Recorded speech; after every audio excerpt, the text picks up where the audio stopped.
Hello दोस्तों, क्या हाल चाल है आपका। आइए हम क्लास 11 का एक टॉपिक कॉम्प्लेक्स नंबर आज पूरा करने वाले हैं। कुछ बेसिक कंसेप्ट्स हैं इस चैप्टर से रिलेटेड, वो आपको आज करवाने वाले हैं। तो सबसे पहले जैसे ये कॉम्प्लेक्स नंबर्स है, इस चैप्टर से आपको एक बात ज़रूर समझनी है। वो बात क्या है कि जो ये मैंने नंबर लिखा है, एक्चुअल में व्हाट इज़ अ नंबर, एक नंबर होता क्या है। तो अगर मैं बात करूँ एक नंबर की, number is just a symbol. ये एक सिंबल होता है, जस्ट अ सिंबल, जो किसके लिए यूज होता है, रिप्रेजेंट करने के लिए किसको, क्वांटिटी को। जितनी भी हमारी क्वांटिटीज है उनको रिप्रेजेंट करने के लिए हम किसका यूज करते हैं, नंबर का यूज करते हैं। आपने वैसे 9-10th क्लास तक बहुत सारे नंबर्स के बारे में जाना था, जैसे नेचुरल नंबर हो गए, हमारे होल नंबर हो गए, इंटीजर्स हो गए, हमारे रेशनल नंबर हो गए, इरेशनल नंबर हो गए। इसी तरह हम बात करते हैं कि एक्चुअल में नंबर के जो टाइप्स हैं वो किस टाइप से नंबर बटे हुए हैं। तो नंबर दो हिस्सों में बटे होते हैं। एक हिस्सा होता है रियल का, एक हिस्सा होता है इमेजिनरी पार्ट का।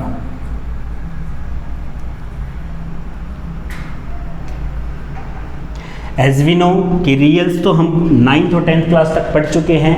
जैसे हम +1 क्लास में हुए, हमें इमेजिनरी नंबर के बारे में और जानना है।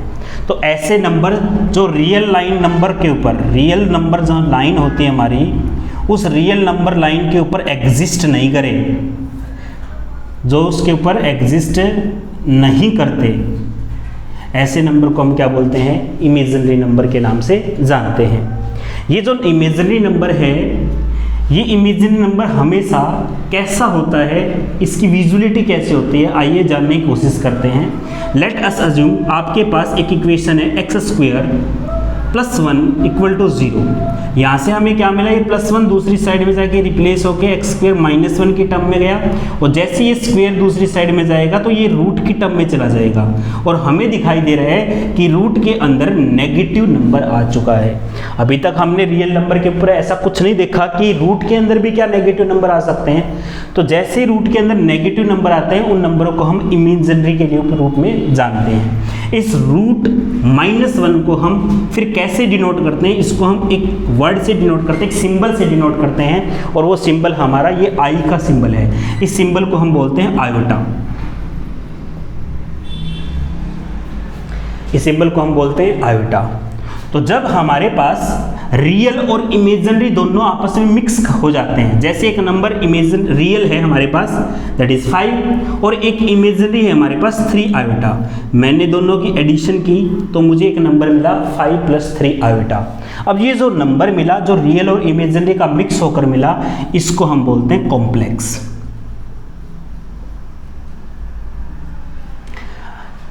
होप आपको कॉम्प्लेक्स नंबर के बारे में जाना, आपने कॉम्प्लेक्स नंबर के बारे में। तो ऐसे नंबर्स जो रियल और इमेजिनरी दोनों के मिक्सअप के, दोनों के ऑपरेशन से, दोनों के रिलेशन से बने, ऐसे ऑपरेशंस को हम, ऐसे नंबर्स को हम कॉम्प्लेक्स नंबर के नाम से जानते हैं। आइए पढ़ते हैं उसके आगे क्या, देखिए।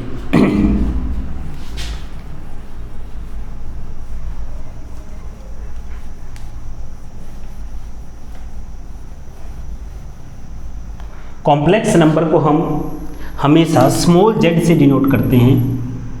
तो जो हमारा स्मॉल z है वो हमें कॉम्प्लेक्स नंबर को रिप्रेजेंट करेगा। इसको लिखने के लिए मैं इसको एक फॉर्मेशन में लिख रहा हूँ, that is a + iota b, a + iota b।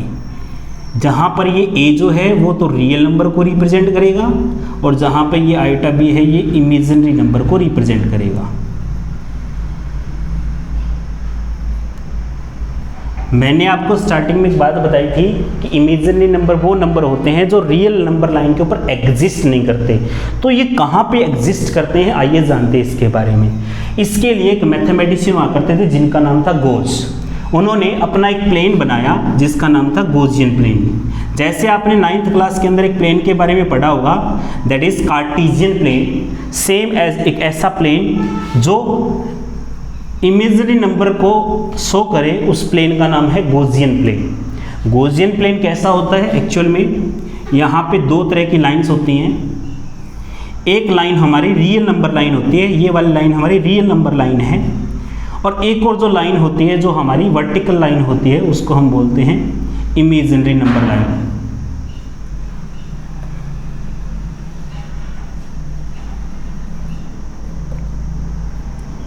तो जो हमारी रियल नंबर लाइन है उसके ऊपर सारे के सारे रियल नंबर पुट होंगे और इमेजिनरी के ऊपर सारे के सारे जो हमारे इमेजिनरी नंबर वो पुट होंगे। तो इनको रिप्रेजेंट करने के लिए जैसे मैं यहाँ पे लिख रहा हूँ, this is 1, this is 2, this is 3, these all are real numbers.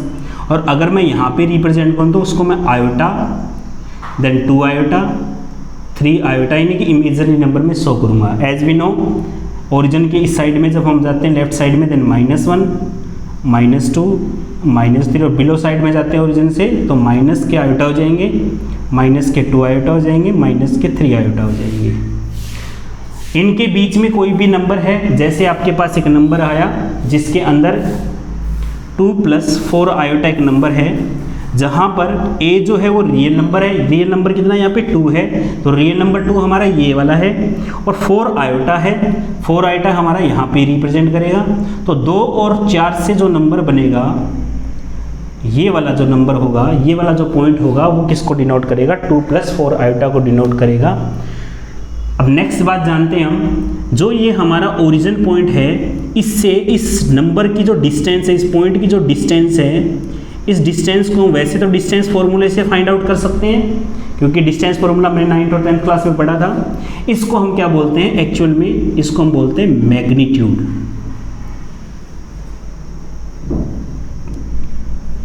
किसी भी कॉम्प्लेक्स नंबर का मैग्नीट्यूड का मतलब उस कॉम्प्लेक्स नंबर की ओरिजिन के साथ कितनी डिस्टेंस है, उसको हम मैग्नीट्यूड के नाम से जानते हैं। ये निकाला कैसे जाता है, देखिए ध्यान से, कि अगर आपके पास ये दो नंबर जो हैं वो हमें इस तरह से रिप्रेजेंट हो कि एक नंबर मेरा x हो, दूसरा मेरा y हो, तो हमें पता है दूसरा जो हमारा नंबर है वो नंबर हमारा ओरिजिन पॉइंट है, वो हमारा 0 0 हो जाएगा। इससे हमें पॉइंट मिलेगा x और y ओनली। यहाँ से मुझे पॉइंट मिलेगा 0 0। दोनों के बीच की डिस्टेंस में मैं डिस्टेंस फॉर्मूला लगाऊंगा, दैट इज x2 - x1 का whole square and y2 - y1 का होल स्क्वायर। तो हमें यहाँ से क्या मिलेगा, x² + y²। यानी कि कॉम्प्लेक्स नंबर में जो हमारा x और y है, तो अगर हम उसका मैग्नीट्यूड निकालना चाहें तो x² + y² हो जाएगा। मैग्नीट्यूड को हम डिनोट करते हैं मॉडुलस x से। ये जो मैंने दो यहाँ पे साइन लगाए हैं इनको मॉडुलस बोला जाता है। मॉडुलस x से हम इसको डिनोट करेंगे, that is equal to √x² + y²। तो जैसे हमारे पास दो नंबर हैं, एक नंबर हमारे पास 3 + में 5 आयोटा है और दूसरा नंबर हमारे पास 4 - 3 आयोटा है।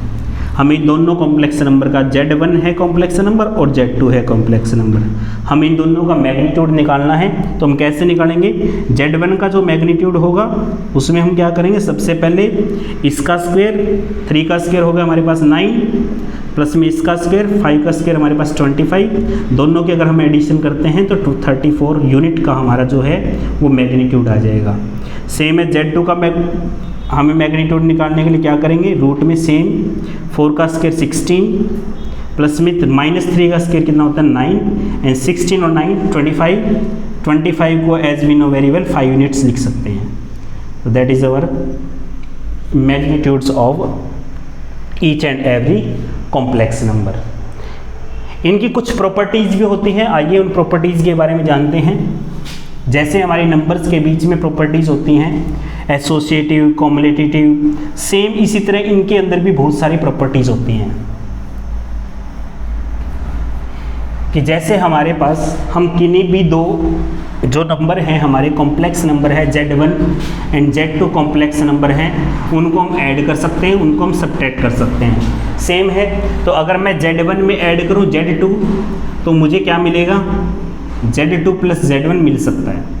ऐसी प्रॉपर्टी को हम कॉम्यूटेटिव प्रॉपर्टी बोलते हैं। सेम Z1 से अगर मैं Z2 को माइनस करूं तो ये ज़रूरी नहीं है कि Z2 - Z1 मुझे मिले, क्योंकि नेगेटिव प्रॉपर्टी के लिए यूज़ नहीं होता, सब्ट्रैक्शन का साइन उसके लिए यूज़ नहीं होता। Z1 की मल्टीप्लाई Z2 के साथ और Z2 की मल्टीप्लाई Z1 के साथ दोनों हमेशा इक्वल होंगी। ऐसी प्रॉपर्टी को हम कॉम्यूटेटिव प्रॉपर्टी के नाम से जानते हैं। सेम यहाँ पे एसोसिएटिव प्रॉपर्टी यूज़ होती है, क्लोजर प्रॉपर्टी यूज़ होती है, इस तरह की सारी प्रॉपर्टीज इसके अंदर यूज़ होती हैं।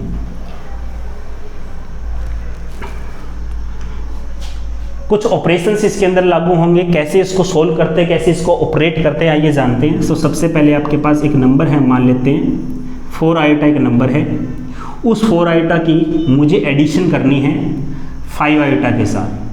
तो आपको पता है कि 4 आयोटा इधर है, 5 आयोटा इधर है, दोनों के दोनों लाइक टर्म्स हैं, तो इनको हम आराम से ऐड कर सकते हैं। तो 4 आयोटा और 5 आयोटा टोटल हमारे पास कितने हो जाएंगे, 9 आयोटा जब इनको ऐड कर देंगे।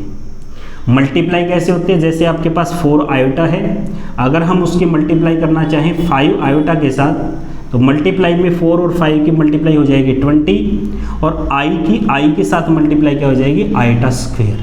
अब ये आयोटा स्क्वायर की वैल्यू है क्या एक्चुअल में, आइए इस वैल्यू के बारे में जानते हैं। As we know very well कि जो हमारा आयोटा था वो हमने रिप्रेजेंट किया था -1 के अंडर रूट को। तो अगर मैं इसका स्क्वायर कर दूं तो इधर रूट है, स्क्वायर है, तो ये वैल्यू कितनी आ जाएगी आपके पास, -1।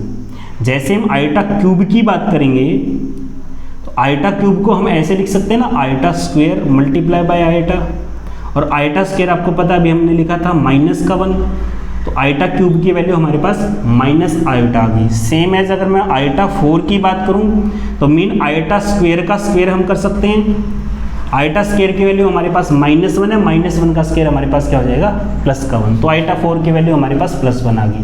तो ये जो 4 वैल्यूज़ है ये वेरी इंपॉर्टेंट होंगे आपके लिए, इनको आपको हमेशा याद रखना है।